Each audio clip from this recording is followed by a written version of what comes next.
इस समय हम मझगांव के हैंकॉक ब्रिज पे हैं, जो कि कई समय बाद आज जो है ये ब्रिज चालू कर दिया गया है सामान्य जनता के लिए। और यहाँ से जनता भी आ जा रही है, गाड़ियाँ भी आ जा रही है। काफ़ी लंबी लड़ाई जो है यहाँ की जनता ने, जो स्थानीय निवासी हैं, उन्होंने लड़ी इस ब्रिज को चालू कराने के पीछे। इसमें कई सारे पक्षों का भी योगदान रहा, कई सारे समाज सेवियों का भी योगदान रहा इस ब्रिज को चालू कराने के पीछे। आप देख सकते हो हमारे पीछे ये वो ब्रिज है, हैंकॉक ब्रिज, जिसको ले करके जो है रेलवे और महानगर पालिका, मुंबई महानगर पालिका में दोनों में आपस में सहमति नहीं बन पा रही थी, जिसकी वजह से किसी न किसी कारणवश इस ब्रिज का काम जो है देर से होता गया, जिसकी वजह से कहीं ना कहीं आज जो ये ब्रिज जो है शुरू कर दिया गया है।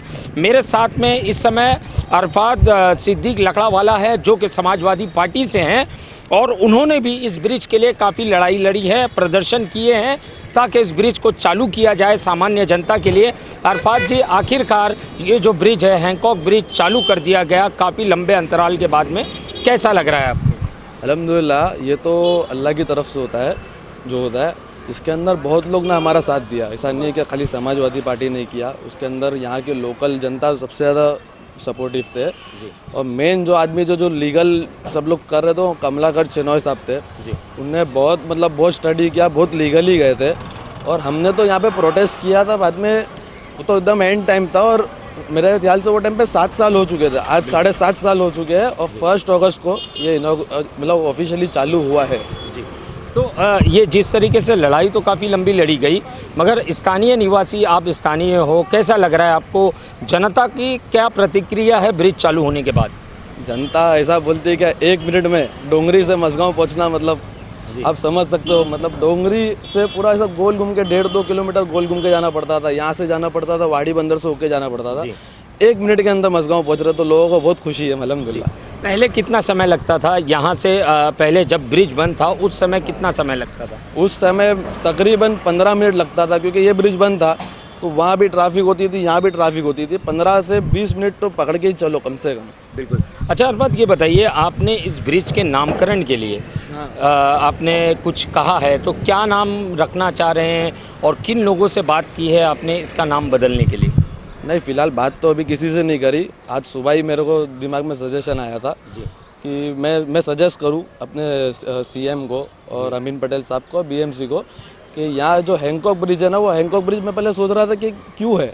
तो मैंने वो स्टडी किया तो वो मालूम पड़ा कि कोई ब्रिटिश रूलर थे जी, वो प्रेसिडेंट थे बीएमसी के वो टाइम पे। हाँ। तो उनने शायद से बनाए होंगे, क्या कुछ तो था। तो उनने ना ये ब्रिज वो टाइम पे मतलब हुआ था 1879 की बात है वो शायद। तो उस टाइम पे ये बना था, तो उनके नाम से ब्रिज था हैंकॉक ब्रिज करके। तो बोला अभी जब विक्टोरिया टर्मिनस का नाम जब छत्रपति शिवाजी महाराज टर्मिनस हो गया है, तो ये भी नाम बदलना चाहिए। और मैंने सजेस्ट ये किया कि ये मेनली मतलब बोलते क्या, हैंकॉक ब्रिज जो है डोंगरी पे है, तो डोंगरी पे है, तो डोंगरी ना अपने अब्दुर्रहमान शाह बाबा दरगाह जो है उनके नाम से जाना जाता है। बिल्कुल। तो मैं बोला, ये सजेस्ट किया कि इस ब्रिज का नाम अगर हज़रत सैयद अब्दुर्रहमान शाह बाबा रज़ियल्लाहु ताला के नाम पे रखा जाए तो बहुत बेहतर होगा। ये मैं सजेस्ट किया, बाकी आगे तो प्रशासन की जो मर्ज़ी है वो होता है। जी बिल्कुल। आपने क्या इसके लिए ख़ास मुलाकात की किसी से, या सिर्फ पत्र व्यवहार किया? नहीं, मैं बोला ना, आज ही सुबह आया और मैं पत्र दिया। अभी पत्र के आगे हमको भी फॉलो करना है। अमीन पटेल साहब से भी इंशाल्लाह मैं मुलाकात करूँगा। हो सका अगर मेरी हैसियत रही या मेरा कोई पहुँचा सका तो चीफ मिनिस्टर साहब से भी करूँगा और इकबाल सिंह साहब से भी करूँगा। बिल्कुल बिल्कुल। जैसे कि आपने सुना, अरफात ने कहा कि ये ब्रिज के लिए जिस तरीके से इन्होंने नाम गिनाए कि कई सारे लोगों का योगदान रहा, सिर्फ राजनीतिक पार्टियां ही नहीं, कई सारे समाज सेवी भी इस ब्रिज को शुरू कराने के पीछे काफ़ी लंबी लड़ाई, जैसे अरसा बताया उन्होंने, 7.5 साल जो है काफ़ी लंबा अंतराल होता है जो कि इस ब्रिज को चालू कराने के पीछे लगा। जी फात, आप कुछ कहना चाह रहे हैं? और इसके अंदर बहुत लोगों की जान भी गई थी जी, बहुत लोगों की पटरियाँ क्रॉस करने के अंदर भी बहुत लोगों की जान गई थी। तो वो भी था, वो उन बच्चों का भी, शहीदों का भी योगदान है इसके अंदर। बिल्कुल, मैं समझता हूँ। हाँ, जैसे कि इन्होंने कहा कि कई लोगों की रेलवे, क्योंकि आवागमन जो है इस ब्रिज से बंद था, सामान्य जनता जो इस तरफ से उस तरफ जाना चाहती थी वो कहीं ना कहीं रिस्क लेकर जो है रेलवे ट्रैक मजबूरन क्रॉस करती थी ताकि समय बचे, क्योंकि जैसे कि अरफात ने कहा कि 1.5 से 2 किलोमीटर चाहे यहाँ से घूमना हो चाहे उस तरफ से घूमना हो,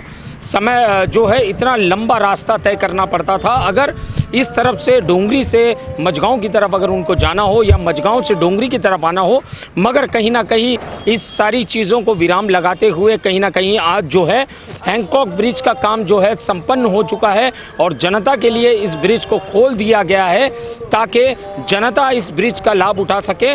और जिस तरीके से हैंकॉक ब्रिज के बारे में मैं बात करूं, इसी तरीके से कई सारे ब्रिजेस के काम जो है मुंबई के अंदर आज भी जो है लटके हुए हैं, जिसकी वजह से सामान्य जनता को तकलीफ़ें उठानी पड़ रही है। मिसाल के तौर पे अगर मैं एक ब्रिज का नाम बताऊं तो लोअर परेल के जो ब्रिज है वो काफ़ी समय से उसका काम चल रहा है, जो अब तक संपन्न नहीं हुआ है, जिसकी वजह से जनता को जो है काफ़ी दिक्कतों का सामना करना पड़ रहा है। कैमरामैन साटविलकर के साथ सही शेख की report, the daily India news, Mumbai.